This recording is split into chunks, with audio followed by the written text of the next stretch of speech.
Já, herðu, það 8. mars og af þeirri ástæðu ætlum við að fræðast konu sem var til hér á síðustu öld, Dýrleif Árnadóttir.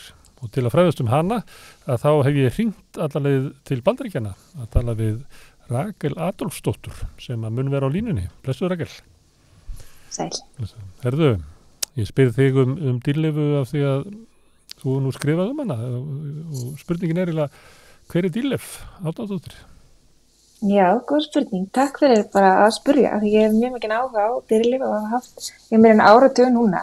Og hún var alveg ósælega áhugaverð kona sem var uppi svona snemma á 20. öld. Hún fæddist 1897 á Skútustöðum í Mývatnssveit og flyttist svo til Reykjavíkur og fer í menntaskólann og kynnist þar ýmsum mönnum og hugmyndafræði og sem endar á að vera eldheitur kommunisti. Og og á bara svona mjög áhugaverða sögu. Já, sem ég segja bara okkur svo margt 20. öldina, hennar svona eitthvað lífsganga. Já, en átti róttækni hennar svona kommunismi og róttækusósíalismi og kvennabaráttan áttuðu vel saman?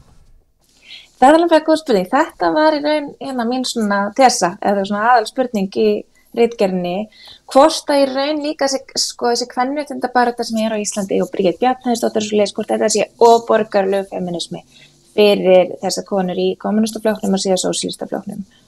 Og í raun, ef þú vilt stutta svari, þá í raun það ekki. Þá taka þær einhvern veginn þessar kvenréttindabaráttu fagnandi og finnst í raun heldur mikilvægt að þeirra hlið heyrist mjög skýrt og hún í raun leit mjög upp til Bríetar og ég held að hún og Laufey Valdimarsdóttir, dóttir Bríetar, voru þekktust vel og voru svona samferða í ákveðinni baráttu allavega. Þannig að róttæku konur fóru í, samflot með borgarlegri kvenréttindakonum. Já. En það sem ég var eiginlega langaði til að spyrja líka hvernig átti kvennabaráttan, hvernig leið henni inn í inn í kommunistaflokknum og svona róttækari baráttu. Akkurat. Það líka svona þessi spurning. Fyrsta spurninga sem það upp með var bara í BA-ritgerðinni minni í sagnfræði. Það hefði verið í kúrsi á Ragnheiði Kristinsdóttur íslenska kommunista, bara voru konur í kommunistaflokknum. Hvað voru þær þá margar? Bara svona alveg grundvallar spurningar einhvern veginn sem var ekki almennilega búið að svara en það, þú veist, í gegnum félagtali þetta sé á cirka 20% af flokknum voru konur. Voru mikla baráttukonur. Og þær og þau öll sáu þátttöku kvenna í stjórnmálum sem bara alveg nýtt og svona ferskt baráttutæki og einhvern veginn að konur eru að vera líka róttækar og krefjast aukinna réttinda í samfélaginu og í raun að þessi róttæki sósíalismi væri besta leiðin og í raun eina leiðin. og þá náttúrulega byrjar allir þessi áráðu að ná fleiri konum inn og kenna konum að taka þátt í baráttunni og að vera svona einhvern veginn, gildi meðlimir í samfélaginu á svona pólitíska sviði. Þannig þær voru hluti af flokknum en fengu þær að vera hluti af forystuflokksins? Það góð spurning. Fyrst er opnara fyrir því. Og ég held að sé líka því fasistarnir, þú voru alltaf móti fasisma og þar var öðruvísi þáttaka kvenna og verið að íta meira út í svona til hliðar eða í mæðrænturki og þau voru andfasistar og voru þar alveg að hafa konum með, sýndi það bara svart og hvítu mjög skýrt. En svo náðu þær aldrei í gegn. Það náðu aldrei almennilega í gegn og Dýrleif er nær að vera með hæstu svona innan flokks, því hún verið ritari flokksins og svona, ritari þingsins, sameiningaþingsins þeirra oft og nær að vera svona, hún er formaður selju eins og reyndar nokkra konur, voru svona ákveðin hópur, en svo í raun fjarar undan og þær ná ekki að taka jafn mikið þátt í stjórnmálaflinu, sósíalistaflokknum. Þannig að helvítis feðraveldið nær tökum á þessari frelsisbaráttu líka. Ég held það Ítveim út í hótt og gallarnir líka bara, þeir verða ráðherrar, Brynjólfur Bjarnason, Einar Olgeirsson og verða sérstaklega, mér finnst sérstaklega Brynjólfur verða bara svona innlimast inn í þetta vald og verða þá svona þetta feðraveldi og þeirra svona þeir líta tilbaka þá sjá þau ekki þáttöku kvennanna vel fyrir en komið á 9. ártuginn. Þá byrja þeir að tala meira Einar Olgeirsson sérstaklega skrifa konurnar í flokknum, sko. Já. En hvernig, segðu mig frá Dýrleifi, hvernig háði róttækur feministi baráttuna þarna fyrir hluta síðustu aldar? Hún gekk í buxum, manni? Já, hún gekk í buxum og var með drengjakoll, þess að hún myndi nýju konuna, hún og Katrín Thoroddsen líka læknir og alþingiskona og svona.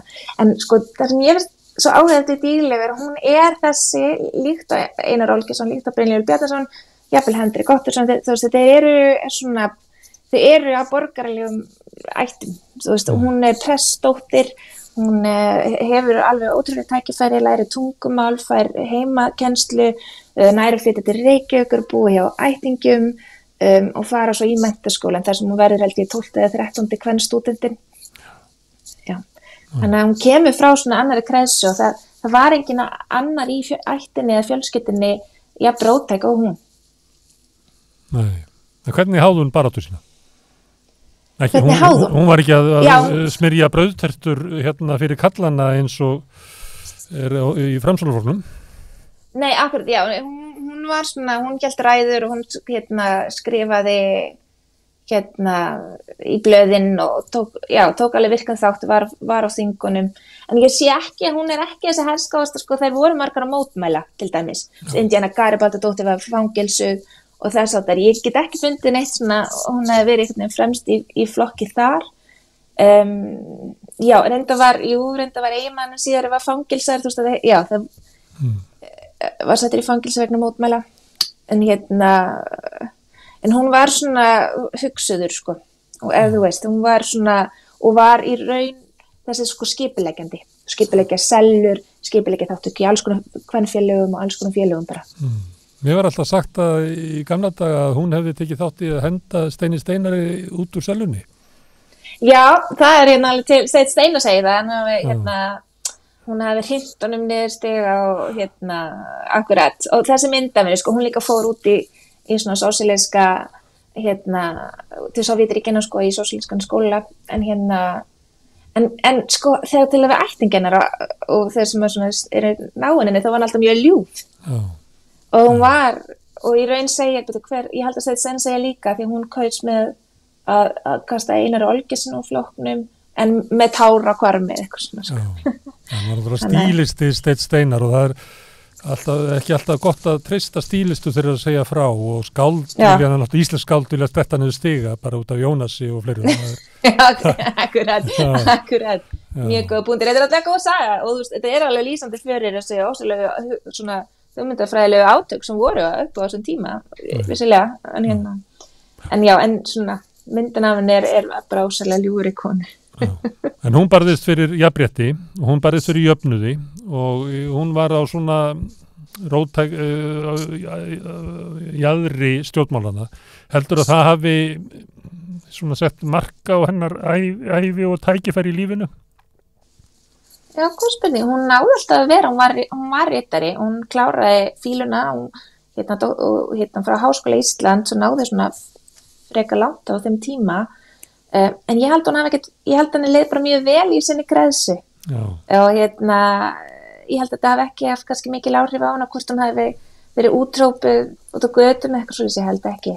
Og við verðum líka að muna, þú veist, Ísland þetta lítið samfélag og þú veist, hún þekki flesta og ég veit að þú veist, hún til dæmis gat ekki tala við þessi, þú veist, þegar innan fjölskylduna hættu þau bara að tala um stjórnmál. Ég var að tala áðan hérna við Hildi Hákonardóttur myndlistarkonu sem náskild Dýrleifu. En af hverju fórst þú að pæli í Dýrleifu? Ertu skild henni eða þekktur eitthvað til hennar? Ég ekki skild henni, ekki til hennar. Nei, ég las bara aðeins hana á í þessum kursi ég var í og svo fékk henni bara alveg á heilan. Þannig að ég að rannsaka þessa sögu kommunista og hvenna innan kommunistaflokksins þá poppar hún alltaf upp. Líka því hún er svona rauður þráður eins og ég segi Hildi Hákonardóttur í gegnum einhvern allt þetta starf, kvenréttindabaráttu, félagsstarfi, hún fer í smá framboð en alltaf frekar neðarlega, þannig að hún er svona með þetta óformlega vald en virðist samt vera, hún er rosalega langlíf í flokknum, hún er einu af þeim sem stofnar Spörtu 1929 og okkur einn svona, og heldur svo bara áfram í áratugi, sko. Og gafst eitthvað aldrei upp á flokknum heldur. En svo fekk ég einmitt sko en það líka því nú í Skjálaverður á Kvennasögusafni að þessi systirna Dýrleifar, Þorbjörg Árnadóttir, það var bara 1 ára milli þeirra og það mátti ekki alls ekki ræða vennapolitík, hún var ekki með henni í liði í því, en hennar skjalasafn og hennar bréf öll varðveitt á Kvennasögusafni og þá líka gæti fyndið, leiða Dýrleifu í gegnum þau bréf, hún þráði að sigla til Danmerkur, hún þráði að læra meira, það alltaf verið henni hjálpinni að komast áfram einhverju framabraut, sko. Já. Bréf sem hún sendi systur sinni sem hann vill alls ekki heyra neitt pólitík, þannig að þá færðu svona sín af einhverju annari hliða Dýrleifu heldur henni pólitísku í gegnum bréf. Já, og móðið þeirra líka er að senda bréf til Danmerkur og reyna að fá Dýrleifu til Danmerkur 1918. Það bara heimstyrjöld og allt í gangi, sko.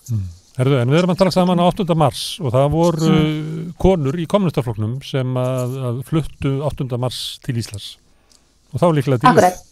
Og þá líklega Dýrleif.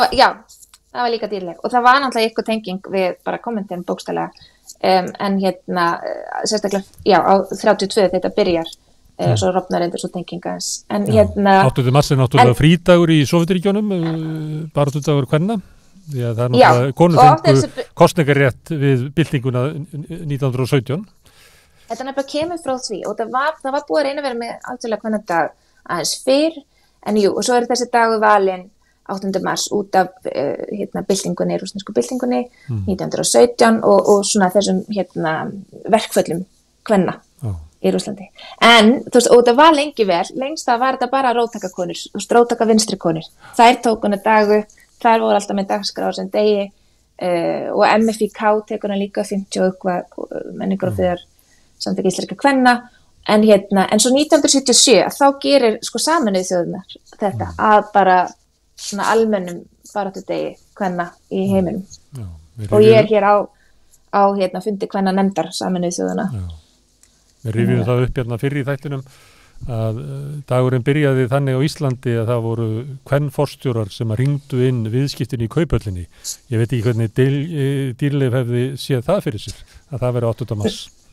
Nei, akkurat. Þetta er nefnilega máli og þetta er það sem er svo áhugaðis gegnum mínu rannsóknir á kvennabaráttu.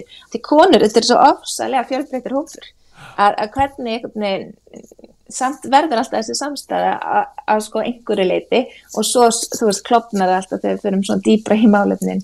Já, ég var ekki alveg klukkan náttúrulega bara morgunin í okkur en ég var búin að heyra aðeins af þessu í kaffinu á hótelinu morgun. En ég veit ekki hvernig hún hefði litist á þetta, en ég held hann Dýrleifu, en ég sé alveg beina tengingu frá Dýrleifu til Hildar Hákonardóttur og Rauðsokkarhreyfingarinnar, en þær kannski sáu ekki svo, en svona sakfræðingar eftir á, Rauðsokkarnar voru ekkert endilega að hugsa það, alveg svo kvennalistakona voru heldur ekkert að hugsa mikið mikið 1908 eða eitthvað svo leis, en þess að sakfræðingar þá sér maður svona, hvernig þessi þræðir liggja. Nei. Þetta er mikið rannsóknarefni hvernig stéttabaráttan og kvennabaráttan hefur verið saman á Íslandi en þó kannski meira eiginlega sundur. Það er eiginlega það sem er eiginlega sorglega við þá sögu að hún hefur sjaldan náð að vera öflug saman. Það er út á köllunum og flokkonum og í verkalýðshreyfingunni og fleira sem að hafa bara ekki hleypt konunum að. Akkurat, það er nefnilega máli. Og það er gaman að hafa það með að ákveðnu marki. Það er bara ferskar eitthvað og svo bara á okkur tímapunktum að þá falla þær alltaf til hliðar og ná ekki einhvern veginn alveg í gegn Þannig að það er mjög áhugavert. Og þess vegna sækja þær alltaf í hver aðra. Þess vegna myndast þessi kvennasamstæða.